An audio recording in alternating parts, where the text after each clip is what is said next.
Buenos días. Vamos a hablar hoy de las obligaciones dinerarias. Y bueno, aclaro que esta clase está siendo grabada por los problemas que hemos tenido con las videoconferencias online de la plataforma Zoom. Por lo tanto, para evitar que se nos corten las clases en la mitad, entonces hemos decidido, por ahora, hasta que se solucione el problema o hasta que cambiemos por algún otro sistema, vamos a grabar las clases para subirlas al aula virtual.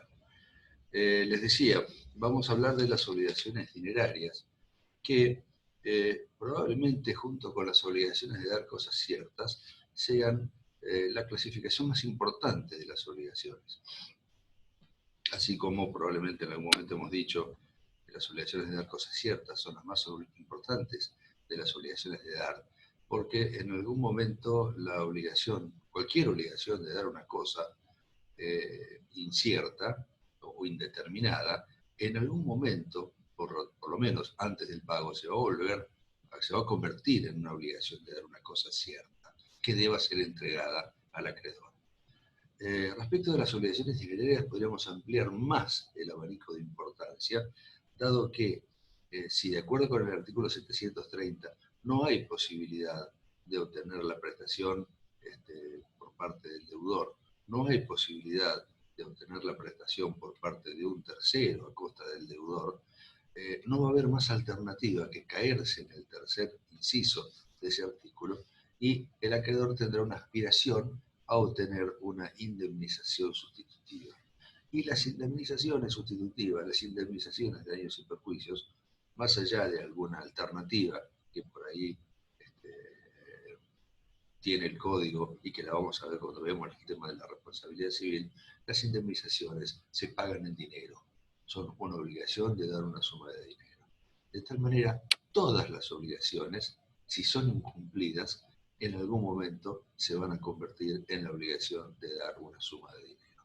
De ahí la importancia que el derecho, y en nuestro caso el Código Civil y Comercial, asigna a las obligaciones de dar dinero. Comencemos por el principio, que es una obligación de dar dinero. Miren, el artículo 765 la define, en la primera parte de la norma, diciendo que la obligación es de dar dinero si el deudor debe cierta cantidad de moneda determinada o determinable al momento de la constitución de la obligación. De tal manera, eh, bueno, menciona la moneda, el dinero o moneda son sinónimos, jurídicamente se entienden como sinónimos.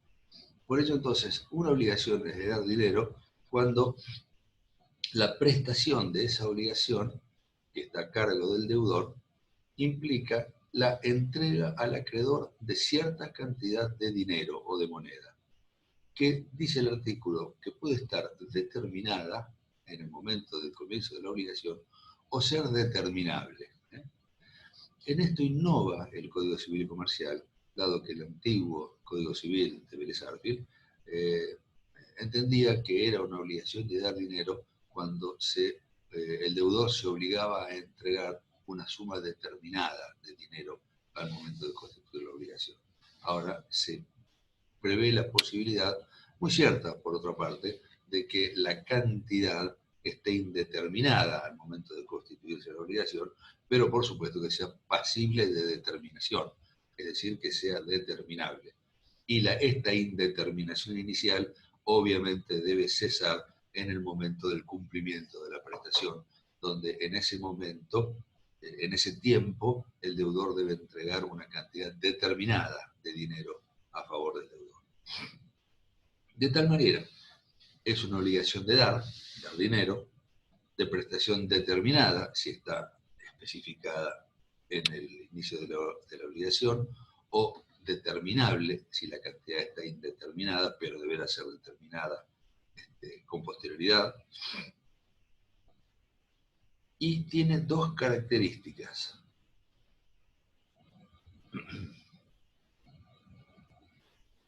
Que las vamos a ver más adelante.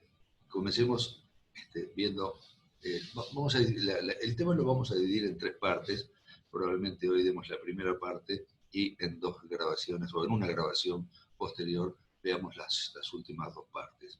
Las tres partes que vamos a dividir el tema es, primero hablar de las obligaciones de moneda nacional, luego hablar de las obligaciones de moneda extranjera y por último hablar de los intereses que se devengan como consecuencia de haber pactado una obligación literaria. Hablemos entonces primero de las obligaciones en moneda nacional. ¿Qué es el dinero? Es clásica ya desde hace muchísimas décadas la definición de Fontour de dinero, que dice que el dinero es aquella cosa mueble que el comercio utiliza como medida de valor para toda clase de bienes, pudiendo emplearse como medio general de cambio. De esta definición surgen las tres funciones del dinero: dos funciones económicas y una función jurídica. Funciones económicas son que el dinero es medio de cambio y es la medida de valor de todos los bienes. Todos los bienes se miden en dinero. Todos los bienes tienen una apreciación pecuniaria. Recordemos, incluso esto inconscientemente ya los conocemos, cuando hemos visto las características de la prestación, uno de los elementos de la obligación, hemos dicho que la prestación debe ser posible, debe ser determinada o determinable, debe ser lícita y debe tener una apreciación pecuniaria. Es decir, la prestación debe ser patrimonial. De tal manera, esto significa que debe poderse medir en dinero. Y todos los bienes que se nos ocurran, miremos a nuestro alrededor, y cada uno de los bienes que nosotros vemos tienen un valor económico, tienen un valor, se pagan en dinero. Por lo tanto, el dinero es el que unifica el valor de todos los bienes y les asigna a cada uno de ellos un valor determinado. Y la función jurídica es que el dinero sirve como instrumento de pago de las obligaciones. El dinero es el medio con el que se cancelan, con el que se cumplen, con el que se pagan las obligaciones. ¿Cuáles son las características del dinero? El dinero, dijimos, es una cosa mueble. Véanlo después, la definición de cosas muebles en el artículo 227 del Código Civil y Comercial. Es una cosa fungible. Las cosas fungibles, bueno, cuya definición está en el 232 del Código Civil y Comercial, son aquellas que se pueden intercambiar. Una cosa es fungible cuando el individuo de una especie equivale al mismo individuo de otra especie. De tal manera, los papelitos o las monedas, los billetes o las monedas, son absolutamente fungibles. Un billete de 1000 es lo mismo que 10 billetes de 100, o 2 billetes de 500, o 5 billetes de 200, y así sucesivamente. No importa qué billete tengo, sino que lo que importa es que yo tenga 1000. Cosa fungible. Es una cosa consumible, artículo 231 del Código Civil y Comercial, se consume con el primer uso. Cada vez que yo utilizo el dinero, ya lo estoy consumiendo. Salvo que lo utilice para hacer origami, el billete, si lo utilizo para pagar alguna cosa que estoy adquiriendo, ya lo he consumido. No hay posibilidad de tenerlo de nuevo, ya salió de mi patrimonio. Y es una cosa divisible, artículo 228 del Código Civil y Comercial. Es divisible porque, no porque se pueda partir un billete de la mitad, pero 1000, como decíamos hace un rato, es lo mismo un billete de 1000, lo mismo que 2 de 500, o 5 de 200 o 10 de 100. Se puede dividir y siempre sigue siendo dinero. Si yo divido una cosa, si yo divido un par de anteojos, entonces anteojos es una cosa indivisible, porque si yo la divido, deja de ser un par de anteojos. Y otra cuestión, esto es tremendamente importante: curso legal y curso forzoso. El dinero tiene curso legal y curso forzoso. ¿Qué es el curso legal? El curso legal es una potestad que tiene el Estado y que la ejerce a través de uno de sus tres órganos, que es el Poder Legislativo, el Congreso de la Nación, como consecuencia de la orden que emana de la Constitución en el artículo 75, inciso 11, que manda al Congreso, o que una de las atribuciones del Congreso es hacer sellar moneda y fijar su valor. Es el Congreso el que determina cuál es nuestra moneda argentina y le asigna un valor determinado. De esta manera, ni las provincias, el Congreso Nacional, ni las provincias, ni los particulares pueden crear monedas, y mucho menos modificar su valor. El valor del dinero, el valor nominal del dinero, después vamos a ver que hay otros valores, el valor nominal del dinero lo fija el Congreso de la Nación. Y el curso forzoso es una característica del dinero inconvertible. ¿Qué significa esto? Que el dinero circulante es el dinero que la gente tiene en su poder o que se encuentra en los depósitos a la vista, el dinero circulante no puede ser canjeado por su equivalente en metal precioso, oro o plata, o en divisas que se encuentran en poder del Estado. Esto es el dinero, esto significa que el dinero es inconvertible, no se puede convertir en metales preciosos o divisas que pueda tener el Estado en su tesoro. Por lo que forzosamente debe circular entre la gente como medio de pago en el circuito económico.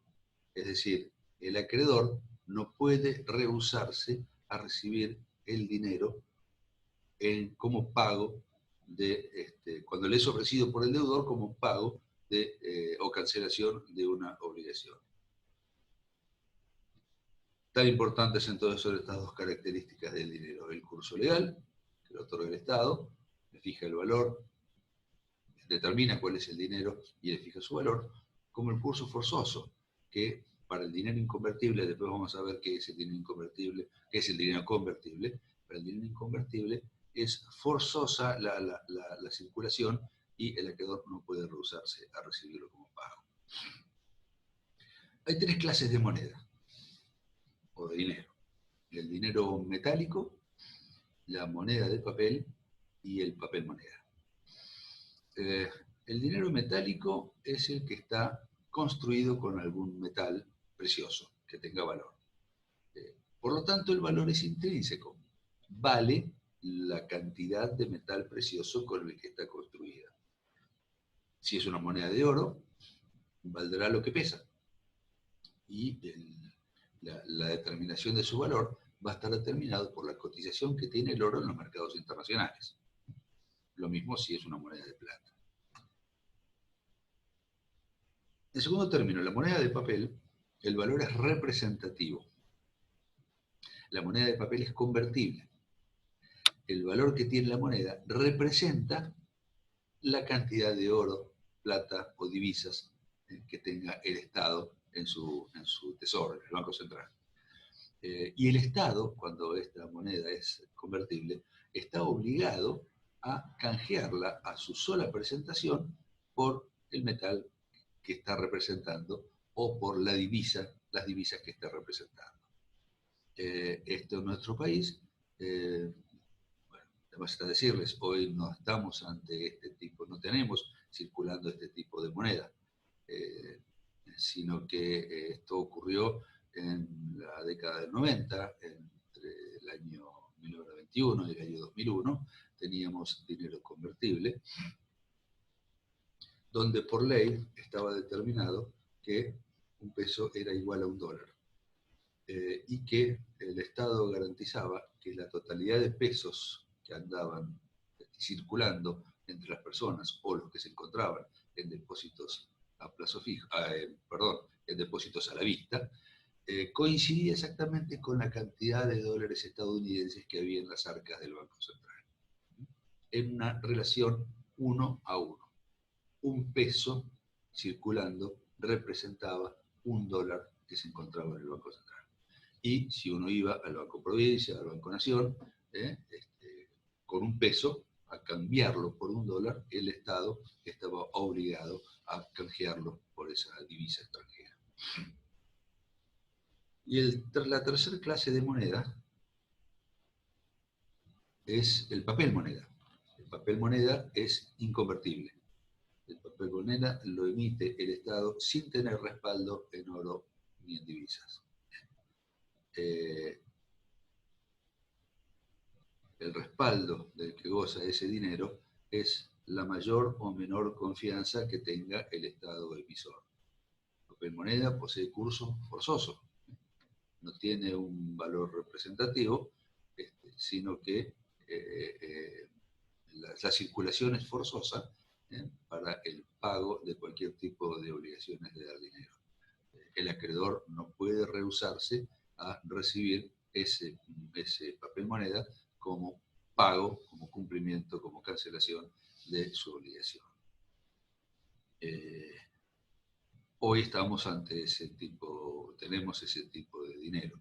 Estamos ante un papel moneda donde, y bueno, nunca más actual el tema, fíjense con este tema de la pandemia que nos está en mayor o menor medida afectando a todos, no solo porque tenemos que estar guardados en nuestras casas, sino porque mucha gente que está guardada en sus casas tiene sus comercios cerrados, no puede salir a trabajar, y por lo tanto, fíjense que el Estado está otorgando muchos beneficios a mucha cantidad de gente, como planes o como créditos a tasa cero o una tasa de interés muy baja, y uno se pregunta, ¿y de dónde sale acá el Estado todo ese dinero? Porque realmente no estábamos ante una situación económica floreciente, económicamente hablando, antes del comienzo de la pandemia. ¿Y de dónde saca el Estado todo ese dinero? Y lo emite. Le da vuelta a la maquinita impresora de billetes y lo emite. Y entonces cada vez existe más dinero. Cada vez hay más dinero en la calle. Y ustedes saben que la cantidad siempre hace bajar el valor.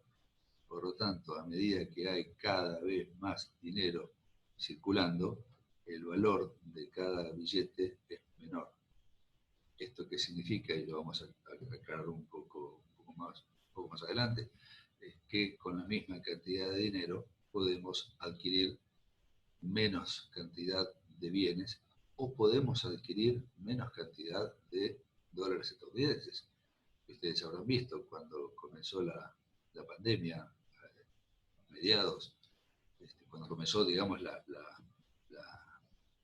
el encierro de las personas en sus casas, la cuarentena, más o menos mediados de marzo, el dólar estadounidense estaba, hablemos del dólar libre, no del dólar oficial fijado por el Estado, que está encorsetado en un monto, hoy 70 pesos por dólar, pero el dólar que uno podía llegar a conseguir en la calle estaba a 75, 80, y bueno, creo que ayer cerró a 138 pesos y estuvo a 140 en algún momento del día. De tal manera, a medida que hay más dinero argentino circulando, su valor va decreciendo forzosamente. ¿Por qué? Porque no tiene respaldo. Porque no es que, no como el dinero representativo, el papel, la moneda de papel, que si se emite un peso significa que entró un dólar en el Banco Central. Acá se emite un peso y miles de millones de pesos y cientos de miles de millones de pesos que no tienen ninguna representación en el banco. El valor está por la confianza que se tenga en el Estado emisor. El dólar estadounidense es un papel moneda. El dólar estadounidense no representa ningún valor que haya en el Tesoro norteamericano. Pero claro, ¿por qué el dólar estadounidense es la moneda fuerte y nuestro peso argentino es la moneda débil? Y bueno, es confianza. Evidentemente el mundo tiene confianza en el Estado norteamericano en cuanto a que va a responder en caso de deudas. Y el mundo, en cambio, no tiene confianza, ni el mundo ni nosotros, tiene confianza en que el Estado vaya a responder. ¿eh? La confianza es muy, muy pequeña. En cuanto a los valores de la moneda, esto que hemos visto son las clases de monedas. La moneda metálica, construida con metal precioso, la moneda de papel y el papel moneda, que están construidos o con papel. Que se llame papel moneda o moneda de papel no significa que necesariamente sean de papel. Existen monedas metálicas, pero el metal con el que están construidas una moneda de 1 peso, de 2 pesos, de 5 pesos, no son moneda metálica, siguen siendo papel moneda. ¿Por qué? Porque lo importante es si representan o no representan lo que existe en el Banco Central. No importa el material con el que está construida, porque el material con el que está construida una moneda de 1 peso no es un metal precioso, no es una moneda de oro ni una moneda de plata. Sospecho fundadamente que el costo de construir una moneda de 1 peso es muchísimo menos de 1 peso. Es decir, hacer una moneda de 1 peso vale mucho menos de 1 peso. Debe ser un costo ínfimo. Lo que vale es el valor que dice la moneda, que es lo que el Congreso de la Nación dispuso. La moneda de 1 peso tiene ese valor nominal, 1 peso. ¿Está? En cuanto a los valores de la moneda, entonces, los valores son el valor real o intrínseco, que solo lo tienen las monedas metálicas, las monedas que están construidas con oro o plata, y valen por lo que pesan. De acuerdo a la cantidad de gramos de oro que tenga una moneda, entonces será su valor. Si no sé cuánto vale el gramo de oro, pero valor X, si 1 gramo de oro, el oro tiene cotización internacional. Su valor se fija en dólares estadounidenses en los mercados internacionales, fundamentalmente en el mercado de Nueva York. Si el gramo de oro vale, qué sé yo, $100, una moneda de 10 gramos de oro tendrá un valor de $1000, porque tiene 10 gramos de ese metal cuyo gramo vale $100. En nuestro país existe una moneda metálica, aunque muchos no la conozcamos, muchos sabemos de su existencia, pero nunca hemos visto una, y muchos ni siquiera saben de su existencia, que es el argentino oro. El argentino oro es una moneda metálica de curso legal, creada por el Congreso mediante una ley, la ley 1130 del año 1881, que estableció como moneda metálica argentina el argentino oro. Si bien no tiene una circulación masiva, obviamente, reitero, yo en toda mi vida nunca he visto una moneda de argentino oro, pero sí sirve, como es una moneda cuyo valor es estable, porque vale por la cantidad de oro que tiene, es decir, su valor va variando si varía el valor, el precio del oro en estos mercados internacionales, sirve para establecer indemnizaciones tarifadas. Así, por ejemplo, en el Código Aeronáutico, el artículo 155 de dicho código establece que la indemnización de los daños sufridos por terceros en la superficie por cosas arrojadas o caídas o el excesivo ruido de una aeronave en vuelo, tiene un tope máximo de 2.000 argentinos oro por cada damnificado directo. 2.000 argentinos oro. ¿Cuánto es 2.000 argentinos oro? Lo desconozco hoy. Es mucho dinero. Pero es un valor que va cambiando o no, si cambia o no el valor del oro. Si ustedes se fijan en el diario, está la cotización del argentino oro. Fíjense en la parte económica de la nación, en el ámbito financiero, y está cuál es la cotización del argentino oro. Reitero hasta el cansancio, cotización que va a depender de acuerdo con el valor del oro en los mercados internacionales. Segundo es el valor nominal. El valor nominal es el más sencillo de entender. El valor nominal es el valor que le otorga el Estado. Cuando el Congreso de la Nación, por la norma del artículo 75, inciso 11, determina cuál es la moneda, dijimos hace un rato, le asigna su valor. ¿qué valor le asigna este valor nominal? De tal manera, esto es obvio, parece una perogrullada, pero el valor de un billete de 1.000 pesos es 1.000 pesos. El valor de una moneda de 1 peso es 1 peso. Es el valor que dice el dinero que tiene. Ese es el valor nominal.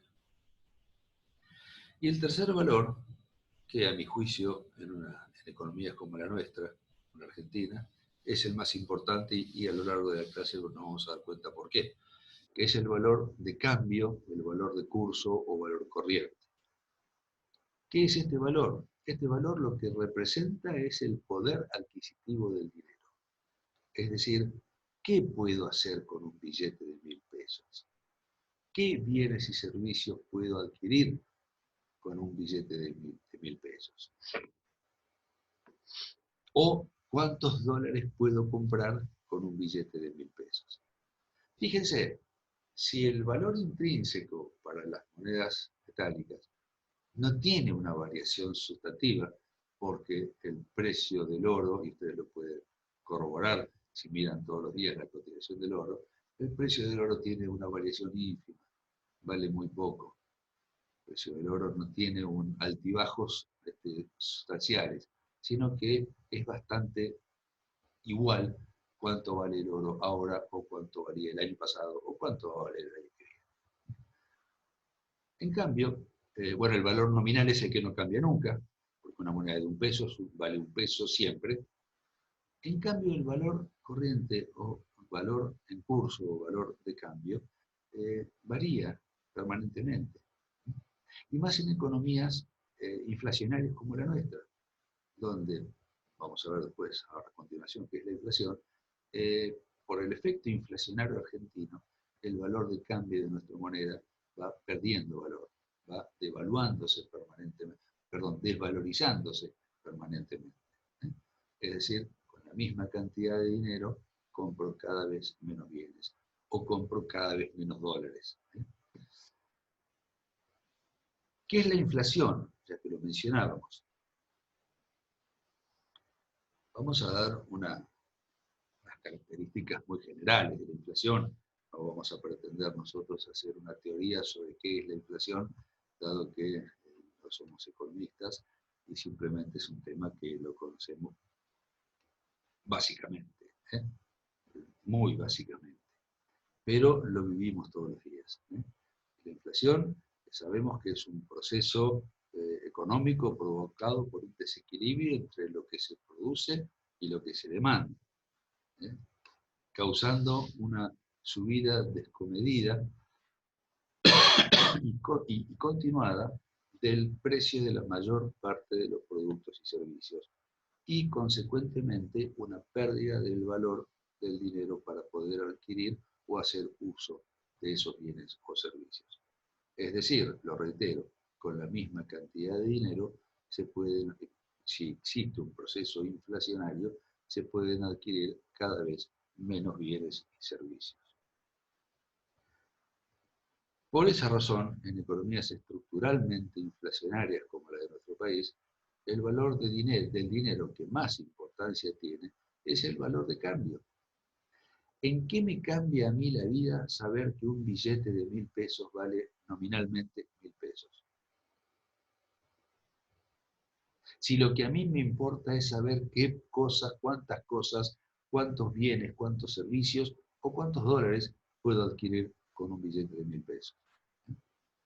De tal manera, fíjense que cómo se diluye la importancia del valor nominal y cómo adquiere importancia el valor de cambio, el valor corriente del dinero.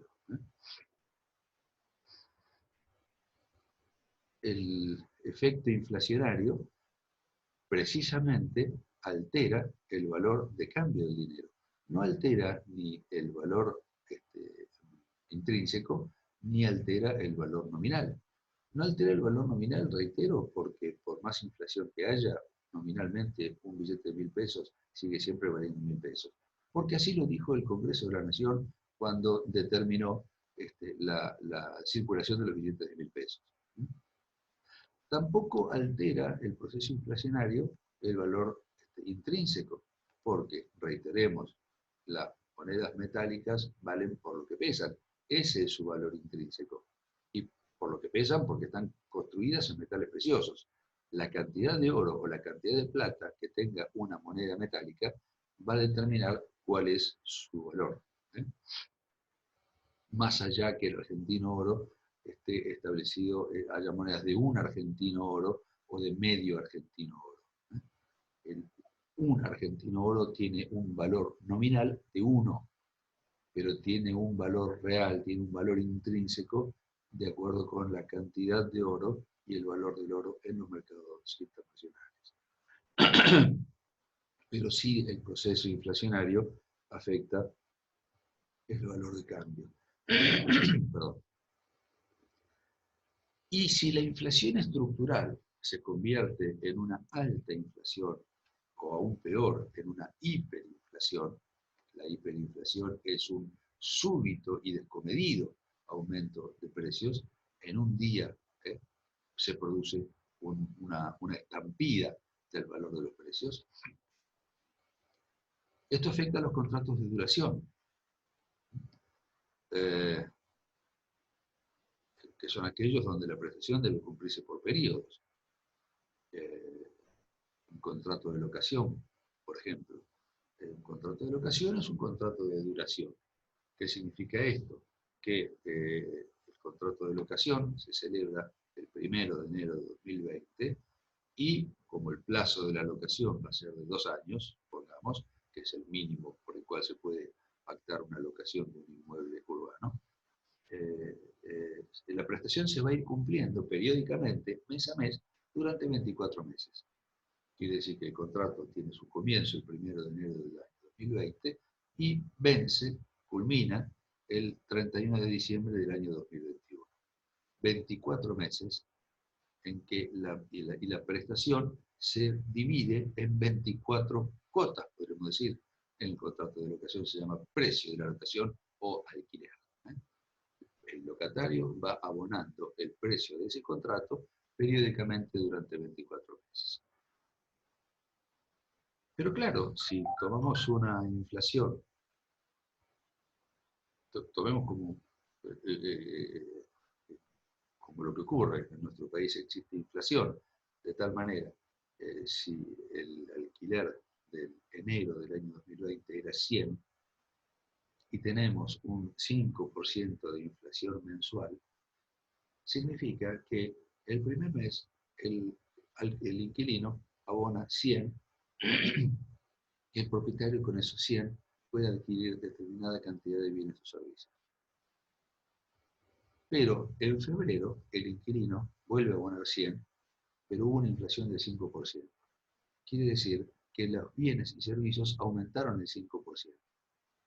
Quiere decir que ya el propietario, con los 100 que el inquilino le paga en febrero, puede adquirir 5% menos de bienes y servicios. Y en marzo hay una inflación del 5% nuevamente, sobre el 5% que ya había habido en febrero. De tal manera, el propietario recibe 100, pero ya puede adquirir 10% menos. Y así sucesivamente durante todos los meses de vigencia del contrato. De manera tal que en el mes 24 va a recibir 100.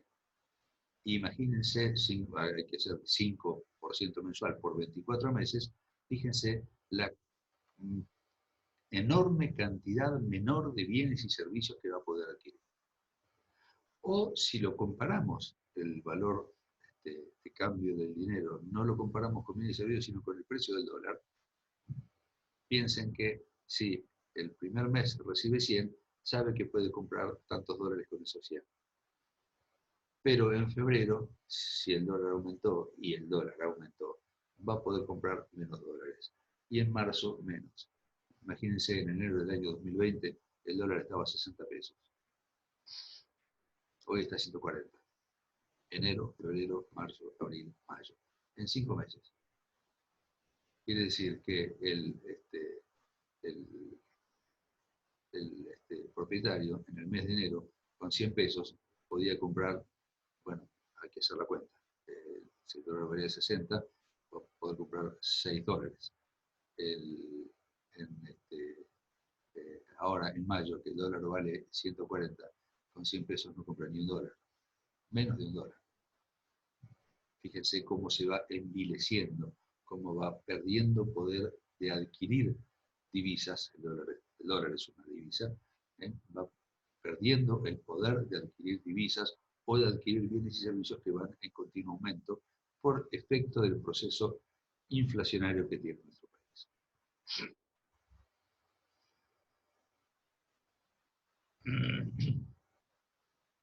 Respecto de este tema, cómo hacer para paliar los efectos que la inflación tiene sobre el valor corriente del dinero, se elaboraron dos teorías. Una que se denominó nominalismo y otra que se denominó valorismo. El nominalismo atendía a que el valor fundamental del dinero es el valor nominal. De tal manera, la inflación no tiene por qué afectar el valor nominal del dinero. Si el deudor debe 100, cumple pagando 100. Y si incurre en mora, tendrá que pagar los intereses por mora, los intereses moratorios, que es la indemnización que tiene derecho a percibir el acreedor por no haber podido disponer del dinero si el deudor se lo hubiera pagado oportunamente. Esto en economías inflacionarias es injusto. ¿Por qué? Porque generalmente, siempre les diría, la tasa de interés moratorio es negativa. Es decir, lo que percibo en concepto de intereses moratorios siempre es menor y muchas veces en procesos altamente inflacionarios como en nuestro país, muchísimo menor que la inflación, el aumento de los precios que tiene la economía inflacionaria. Por lo tanto, si el deudor no me paga en término, los intereses que yo tenga derecho a percibir, los intereses por la mora que yo tenga derecho a percibir, siempre me van a dar un dinero con un poder adquisitivo menor al proceso inflacionario. Por eso se le antepone a esta tesis del nominalismo otra que se denomina el valorismo. Se empezó a hablar de obligaciones de valor, donde en la obligación de valor, si bien el deudor paga con una determinada cantidad de dinero, ese dinero está representando el valor de una cosa determinada o de una prestación no dineraria determinada. De tal manera, el deudor cumple si entrega la cantidad de dinero necesaria para adquirir esa cosa o esas prestaciones no dinerarias determinadas. Fíjense que acá la cantidad del dinero no interesa, sino que lo que interesa es la cantidad de cosas que se puedan adquirir con el dinero que se entrega. Y así podemos mencionar como obligaciones de valor, por ejemplo, las obligaciones de pagar alimentos. El deudor de alimentos, los padres respecto de sus hijos, por ejemplo, los alimentos es una típica obligación de valor. ¿Qué significa esto? Que la cuota alimentaria que deba pagar el alimentante no puede ser fija, 1.000 pesos todos los meses, sino que debe estar determinada por el valor de los alimentos. ¿Qué son los alimentos? Les adelanto esto, lo van a estudiar profundamente en Derecho de Familia, pero los alimentos son todas las necesidades que tienen que satisfacerse en la crianza de un menor. Comida, vestimenta, esparcimiento, educación, son los 4 ítems fundamentales en los que se denomina genéricamente alimentos. Por lo tanto, el padre debe pagar, en el concepto de cuota alimentaria, la cantidad de dinero necesaria para que se completen los gastos de educación, se completen los gastos de vestimenta, se completen los gastos de esparcimiento y se complementen los gastos de vestimenta, ¿eh? De vestimenta y de alimentos, de comida. Por lo tanto, si esos rubros aumentan, necesariamente deberá aumentar la cuota alimentaria. Otra obligación de valor son las indemnizaciones. Fíjense que, y esto lo vamos a ver, reitero, más profundamente, cuando veamos el tema de la responsabilidad civil, el artículo 1740 dice reparación plena. La reparación del daño debe ser plena. Consiste en la restitución de la situación del damnificado al estado anterior al hecho dañoso, sea por el pago del dinero, en dinero o en especie. Claro, a mí me chocan en la esquina y me abollan el guardabarros delantero izquierdo de mi vehículo. ¿Eh? La indemnización, dice el 1740, debe ser plena. ¿Esto qué significa? Que a mí me tienen que poner, y sigue diciendo, que consiste en la reposición de las cosas o la reposición del damnificado al estado anterior al hecho dañoso. De tal manera, a mí lo que me debe el que me chocó, el autor del daño, el deudor de esa obligación, es colocarme en el estado anterior al hecho dañoso, es decir, con mi auto sin el guardabarros abollado. De tal manera, la prestación no va a consistir simplemente en una suma de dinero determinada, sino que habrá que ver en el momento que corresponda, si nos ponemos de acuerdo bien, o al final de un proceso judicial, si no nos pusimos de acuerdo, cuánto vale el arreglo de un guardabarros, el arreglo de mi guardabarros, del guardabarros de mi auto. ¿Eh? Cuánto vale el material, cuánto vale la mano de obra, la chapa, la pintura, el tiempo que el auto estuvo en el taller, etcétera, etcétera. De tal manera, fíjense que el dinero representa un valor.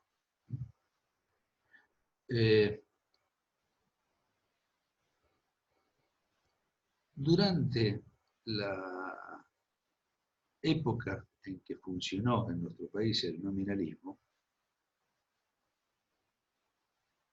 que funcionó palmariamente el nominalismo, que fue en la década que va del año 1991 al año 2001, esto no tenía mayor importancia, dado que durante esos 10 años prácticamente no hubo inflación. El valor del peso estaba atado legalmente al valor del dólar. Un peso era igual a un dólar y esto ocurrió en 1991 y hasta el 2001. De tal manera, los bienes y servicios cuyo valor, cuyo precio generalmente se establece en dólares, porque todos los bienes en nuestro país tienen algún componente extranjero cuyo precio, cuyo valor es en dicha moneda norteamericana, no aumentaron. Por eso no importaba hablar de esta división entre obligaciones, entre nominalismo y valorismo. Obligaciones puramente dinerarias u obligaciones de valor. Pero sí, cuando cayó la convertibilidad, cuando se derogó la ley 23928, que fue la que creó esta convertibilidad del peso y la paridad 1 a 1 con el dólar, comenzó una escalada inflacionaria que estuvo desde el año 2002 al año 2004, 2005, luego se estancó, por suerte, hasta el año 2011, en que volvió a tener una escalada que no ha parado hasta ahora. Y hoy en día estamos en el peor momento del proceso inflacionario. Por lo tanto, las obligaciones de valor adquirieron nuevamente su importancia. Tanto es así que el Código Civil y Comercial, en el artículo 772, las incorpora en los siguientes términos. Dice el 772, cuantificación de un valor. Si la deuda consiste en cierto valor, el monto resultante debe referirse al valor real al momento que corresponda tomar en cuenta para la evaluación de la deuda.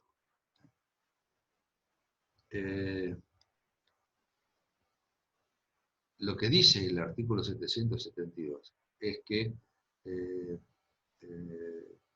habrá que tener muy en cuenta el momento que se toma para establecer el valor de la cosa. el valor real que corresponda. Esto será, como decíamos en el ejemplo del choque y el guardabarros, si las partes se pusieron de acuerdo, ese será el momento en que se tomará en cuenta cuál era el valor del arreglo del guardabarros para establecer el monto de la prestación dineraria. Si no hay acuerdo y no hay más alternativa que promover un juicio por indemnización de los daños y perjuicios que me hayan causado, el momento a tener en cuenta para evaluar el arreglo del guardabarros va a ser el momento de la sentencia. Esto significa que más allá del monto que yo haya puesto en la demanda, piensen que entre la demanda y la sentencia pueden pasar 3 años tranquilamente, o 4 o 5. El juez no va a tener en cuenta el monto establecido en la demanda, literalmente, sino que va a tener en cuenta al momento de dictar sentencia cuánto vale arreglar ese guardabarros.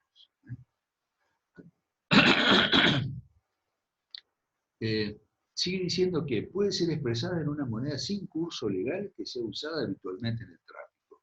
Es decir, el juez podría establecer que la moneda que va a tener que pagar el deudor, el demandado, pueda no ser una moneda de curso legal, es decir, pueda no ser una moneda nacional, pesos, sino que si es habitual en el tráfico, podrá establecerlo en dólares. Hoy es muy habitual que utilicemos el dólar para colocarle valor a la mayoría de las transacciones relativamente importantes. El valor de los autos está en dólares, el valor de los inmuebles está expresado en dólares. Nos manejamos prácticamente como un bimonetarismo. Sabemos si algo es caro o barato cuando lo traducimos a dólares. ¿Cuánto vale esto? 1.000.000 de pesos. ¿Y cuánto es 1.000.000 de pesos en dólares? Ah, son tantos dólares. Ah, sí, es mucho. Y son 500 dólares. Y no parece tanto. Antes era al revés. Nos daban precio en dólares y lo traducíamos a pesos para saber si era caro o barato. Hoy estamos en un nivel de alta inflación tal que hemos perdido la noción de si algo es caro o barato si nos lo expresan en pesos. Tenemos que traducirlo a dólares para darnos cuenta de ello. Culmina diciendo el artículo que una vez que el valor es cuantificado del dinero, se aplican las disposiciones de esta sección. ¿Esto qué significa? Que una vez que el juez en la sentencia o las partes en su convenio han cuantificado, le pusieron un quantum a ese bien o a esa cosa, entonces ahí ya la obligación deja de ser de valor y se convierte en una obligación puramente dineraria.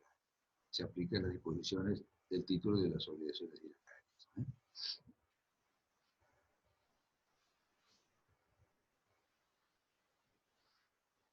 Los contratos de seguro son otra típica obligación de valor, sobre todo cuando en el contrato, y como es ahora habitual, la compañía de seguros tenga que cumplir con un valor reposición. Así, por ejemplo, yo tengo asegurado mi auto en 500.000 pesos, pero en el momento en que a mí me lo roban o se destruye completamente, el auto vale más de esa suma asegurada, vale 800.000 pesos. De tal manera, la compañía de seguros me tendrá que indemnizar con el valor reposición, es decir, con esos 800.000 pesos. Como se obtiene ese valor reposición, bueno, me pedirá la compañía de seguros que pida un par de presupuestos a agencias, a concesionarias de autos, para que me digan cuánto vale un auto de similares características. De tal manera, fíjense que acá la suma asegurada de 500.000 se convierte en una indemnización que tendrá que pagar la compañía de 800.000. El valor importante fue el valor corriente, el valor de cambio, no el valor nominal. No importaba que fueran 500.000 pesos la suma asegurada. Lo que importa es que yo necesite que me indemnicen con la cantidad necesaria para adquirir una cosa determinada. Como dice el artículo 772. Esto sin perjuicio de aclarar, debía aclarar antes, que el principio general en el Código Civil es el nominalismo. Se permite, mediante el artículo 772, ingresar en el valorismo o en el establecimiento de obligaciones de valor. Pero el artículo 766 del Código Civil y Comercial dice obligación del deudor. El deudor debe entregar la cantidad correspondiente en la especie designada. Como principio general, si el deudor se obligó por 100, cumple entregando 100. Si se obligó a entregar 100 pesos, cumple entregando 100 pesos. ¿Qué pasa si se obligó a entregar dólares? Si se obligó a entregar 100 dólares, ¿cumple entregando 100 dólares o puede convertir esos 100 dólares a pesos? Eso lo dejamos para la próxima clase, en que nos vamos a referir a las obligaciones en moneda extranjera. Les agradezco mucho y nos vemos en la próxima. Muchas gracias.